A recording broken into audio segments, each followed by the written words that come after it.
Double Masters 2022, card number 162. Trample Preparations. Current market value $0.04, with the foil coming in at $0.05.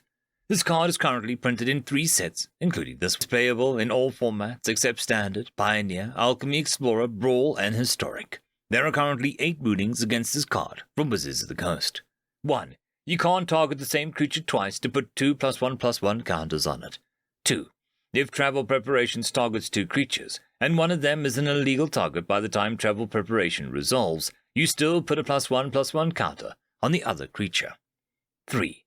Flashback cost means you may cast this card from your graveyard by paying cost rather than paying its mana cost. If the flashback cost was paid, exile this card instead of putting it anywhere else anytime it would leave the stack. 4.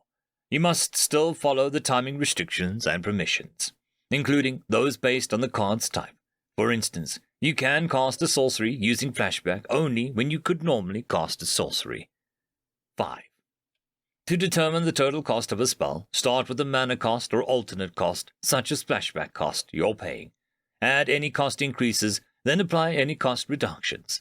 The mana value of the spell is determined only by its mana cost, no matter what the total cost to cast the spell was. 6. A spell cast using flashback will always be exiled afterwards, whether it resolves, is countered, or leaves the stack in some other way. 7. You can cast a spell using flashback even if it was somehow put into your graveyard without having been cast. 8. If a card with flashback is put into your graveyard during your turn, you can cast it if it's legal to do so before any other player can take action. To cast this card, it costs 1 green, 1 general mana. It is a sorcery and uncommon card with the ability: put a +1/+1 counter on each of up to 2 target creatures. Flashback, 1 general mana, 1 white mana. You may cast this card from your graveyard for its flashback cost, then exile it. This card is played in less than 0% of the decks listed on EDH Rec.